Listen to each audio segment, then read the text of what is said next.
Hello everyone and welcome to the Anime Exterior. And today we'll be talking about episode 3 of Doctor Stone, the anime series, entitled Weapon of Science. And rightly so, as by the end of this episode we find out what great invention Senku is looking to create in order to stop the threat that has arisen. Now we get a quick recap at the start of this episode, basically explaining everything that's happened thus far. And then we get Senku deciding that because he and Tsukasa have conflicting ideas and views on how the world should be revived, Senku basically comes to the realization quite quickly that Tsukasa is a bad person. He's bad news, and basically he can't get a hold of this miracle fluids recipe. So this whole episode does kind of revolve around Tsukasa's turn to, being an antagonist as such. And I like the way that they handled it. They handled it pretty well. Like, it's not really a steady progress because there's only been 2 episodes that he's been in. But they've managed to establish the fact that he's a threat because of his physical attributes and abilities. He's not the dumbest person, so he's quite smart. He even manages to find out what the miracle fluid is in the cave. When he goes to find out, he finds out that it's nitric acid, just by sort of smelling and tasting it and seeing it on his finger. So we know that his intelligence level isn't on par with Senku, but it's definitely miles above Taiju's.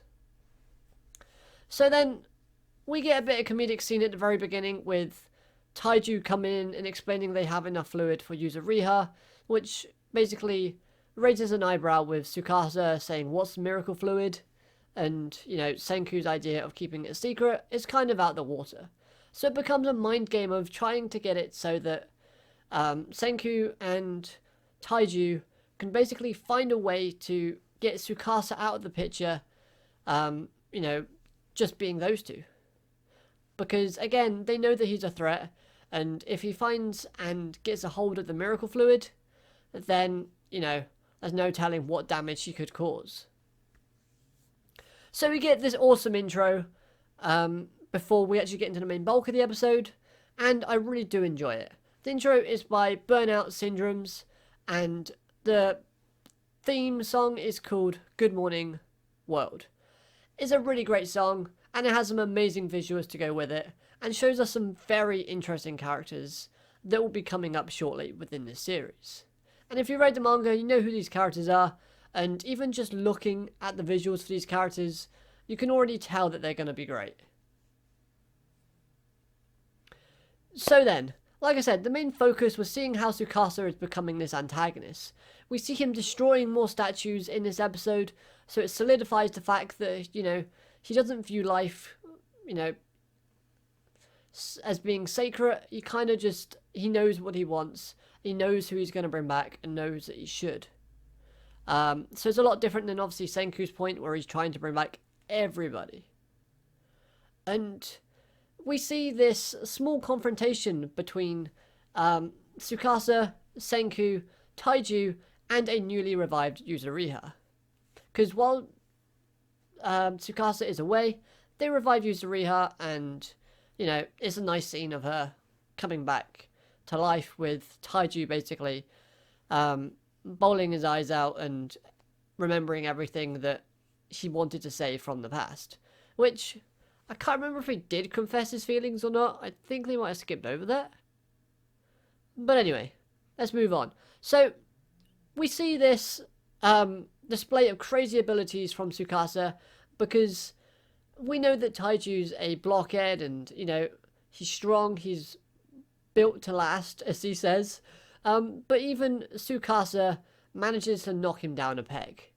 And Senku has basically made this crossbow that we saw last episode, and not even that can stop Tsukasa. Basically, he manages to grab the arrow in midair and basically just throw it on the ground like it was nothing. Like, this dude is seriously crazy in terms of physical attributes and strength and everything like that. So yeah, everything that they throw at him is being ineffective. So then it's revealed to us that the reason as to why the three have basically ditched Tsukasa and has started heading towards Hakane, a place in Japan that has a lot of volcanoes. And why? Well, because they want a lot of sulfur. And the reason why they want a lot of sulfur is because they're making a substance that sulfur is basically the main component in. And that is gunpowder. If they get gunpowder within the series, then Tsukasa is in for a world of trouble. Because although Tsukasa's abilities are crazy in terms of primal sort of instincts and feats and ability, you're not going to do much against a bullet. Like, let's be honest. Or an explosion. Now, the way that they pictured this was Senku explaining it at the end with him, like, pointing a gun. And I kind of don't see them making a firearm. Because A, they'll need plastic and a lot of other sort of components and metal springs and all that. And we know that metal has been corroded in this stone world. So unless they spent lots of time making it, and it's a very lengthy process to make plastic and everything else that goes with it, then, you know, Tsukasa is going to catch up. Because he knows exactly where they're headed, and he's on his way to kind of stop them. So there is a race against time to make this gunpowder, so having something like a gun to go with it, not very likely. But it is an interesting idea, and I want to see how they go and make it. Like, obviously, Tsukasa is probably going to get badly injured in the upcoming episodes, and hopefully it works out nicely. Or maybe is a hint to something that's happening later.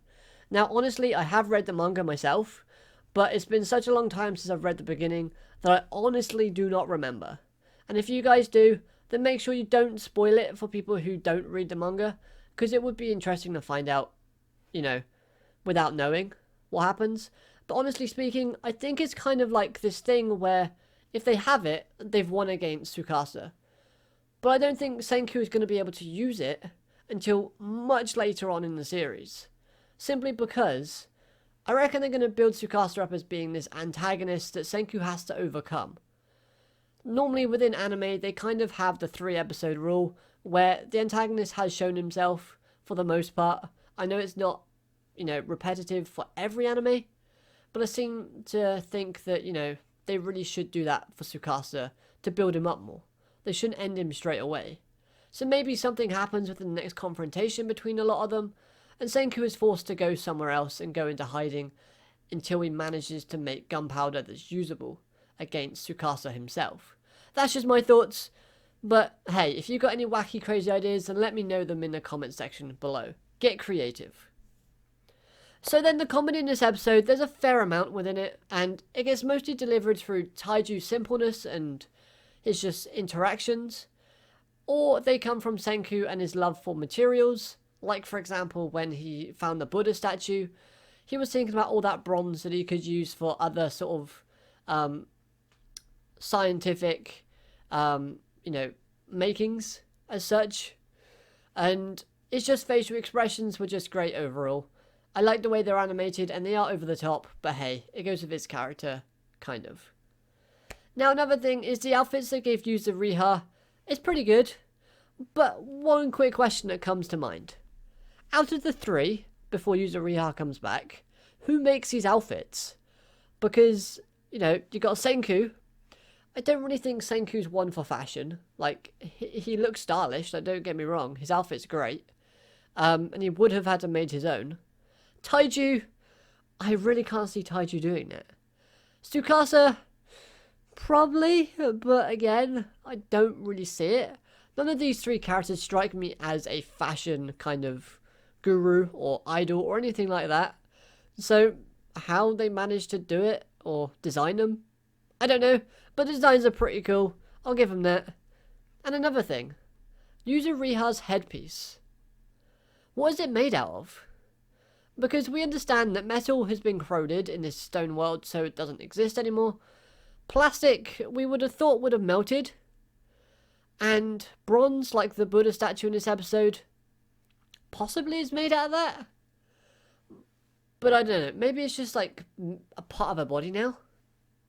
But who knows. Now, it's interesting to note, Senku, Tsukasa, and Taiju, they'll have those scars on his face, on their face. But Yuzuriha, she has like a swirl on her arm. Obviously, because she's female, they probably won't have it on the face because, you know, I don't want to damage a pretty lady's face. But, you know, I found that kind of a little bit odd to speak. But nevertheless, I'm glad she still has that trait of the whole kind of cracked sort of design going on for her character. But since it's not in an area that we're always going to see, you know, it's okay if you forget that she has one. And they might have kind of said they've got one on her foot as well when they see the stone kind of coming off later on in the episode. And I love the way that they actually just... They used Taiju for slave labor in this episode, like, honestly. The way that Senku has, like, slave-driven Taiju is... It's funny, but at the same time it's kind of harsh. Like, we see Yuzuriha and Senku on a raft, and then we see Taiju basically being the one to swim and pull it. Like, you know, this guy just got knocked out by Tsukasa for crying out loud. Like, you know, give him a break. Anyway, this episode was pretty fun. I did like it. We didn't see no crazy stuff being created, apart from the fact that we saw some good storytelling and a great antagonist being developed in Tsukasa. So, not really much science, but some great character development, which is always great from an anime point of view, and I love character development anyway. So those are my thoughts on this episode. Let me know your thoughts down in the comment section below. Did you enjoy it? Did you like it? But other than that, guys, I think I'm going to end the review here. I hope you've all enjoyed, and I hope you have an amazing day, wherever you are, or evening if it's the evening for you. But other than that, I'll catch you all in the next video. Bye for now.